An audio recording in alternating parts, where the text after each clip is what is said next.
ধেয়ে আসছে গাজওয়াতুল হিন্দ, মুসলমানদের বিজয় সুনিশ্চিত। পৃথিবীতে সবচেয়ে বড় যে ধর্মযুদ্ধ হবে সেটাই হলো গাজওয়াতুল হিন্দ তথা হিন্দুস্তানের যুদ্ধ, যা ভারতবর্ষে হিন্দুদের সাথে মুসলমানদের ধর্মযুদ্ধ সংঘটিত হবে। আর এই ভবিষ্যৎবাণী করেছিলেন হজরত মুহাম্মদ সাল্লাল্লাহু আলাইহি সাল্লাম। বিস্তারিত থাকছে ডেস্ক রিপোর্ট। ধেয়ে আসছে গাজওয়াতুল হিন্দ, মুসলমানদের বিজয় সুনিশ্চিত। পৃথিবীতে সবচেয়ে বড় যে ধর্মযুদ্ধ হবে সেটাই হলো গাজওয়াতুল হিন্দ তথা হিন্দুস্তানের যুদ্ধ, যা ভারতবর্ষে হিন্দুদের সাথে মুসলমানদের ধর্মযুদ্ধ সংঘটিত হবে। আর এই ভবিষ্যৎবাণী করেছিলেন হজরত মুহাম্মদ সাল্লাল্লাহু আলাইহি সাল্লাম। কিন্তু কবে আসবে এই গাজওয়াতুল হিন্দ, আর ঈমানদার মুসলিমদের জন্য কতটা গুরুত্বপূর্ণ এই গাজওয়াতুল হিন্দ? গাজওয়া শব্দের অর্থ হলো অভিযান, আর হিন্দ হলো স্থানের নাম। 1400 বছর আগে বর্তমান ভারত, বাংলাদেশ, মায়ানমার, শ্রীলঙ্কা, আফগানিস্তান, পাকিস্তান, নেপাল ও ভুটানকে বলা হতো হিন্দ, অর্থাৎ ভারতীয় উপমহাদেশকে বলা হতো হিন্দ বা হিন্দুস্তান। পবিত্র হাদিস শরীফে গাজওয়াতুল হিন্দ সম্পর্কে বলা হয়েছে, এটা হবে কাফের বা মুশরিকদের সাথে মুসলমানদের পৃথিবীর ভিতর বৃহত্তর জিহাদ বা যুদ্ধ।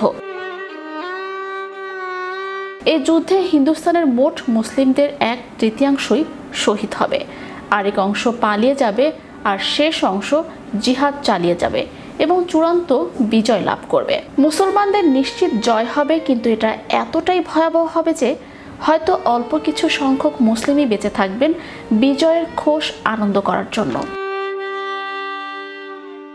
অন্য বর্ণনায় আছে গাজওয়াতুল হিন্দ হিন্দুস্তানের চূড়ান্ত যুদ্ধ। রাসূল সাল্লাল্লাহু আলাইহি সাল্লাম একদিন পূর্ব দিকে তাকিয়ে বড় বড় নিঃশ্বাস নিচ্ছিলেন।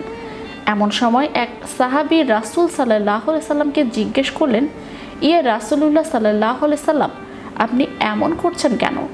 রাসূল সাল্লাল্লাহু আলাইহি সাল্লাম বললেন, আমি পূর্ব দিকে বিজয়ের গন্ধ পাচ্ছি। সাহাবায়ে কেরাম রাদিয়াল্লাহু তাআলা আনহু ওনারা জিজ্ঞাসা করলেন, ইয়া রাসূলুল্লাহ সাল্লাল্লাহু আলাইহি সাল্লাম, আপনি কিসের বিজয়ের গন্ধ পাচ্ছেন? রাসূল সাল্লাল্লাহু আলাইহি সাল্লাম বললেন, পূর্ব দিকে মুসলিম ও মুশরিকদের সাথে যুদ্ধ শুরু হবে। যুদ্ধটা হবে অসম। মুসলিম সেনাবাহিনী থাকবে সংখ্যায় সীমিত, কিন্তু মুশরিক সেনাবাহিনী থাকবে সংখ্যায় অধিক। ওই যুদ্ধে মুসলিমরা এত বেশি মারা যাবে যে রক্তে মুসলিমদের পায়ের টাকনু পর্যন্ত ডুবে যাবে, এবং যুদ্ধে মুসলিমরা 3 ভাগে বিভক্ত থাকবে। এক ভাগ বিশাল মুশরিক বাহিনী দেখে ভয়ে পালিয়ে যাবে, তারাই হলো জাহান্নামী। আর এক ভাগ সবাই যুদ্ধে শহীদ হবেন। শেষ ভাগ আল্লাহর উপর ভরসা করে যুদ্ধ চালিয়ে যাবে এবং শেষ পর্যন্ত জয়লাভ করবেন।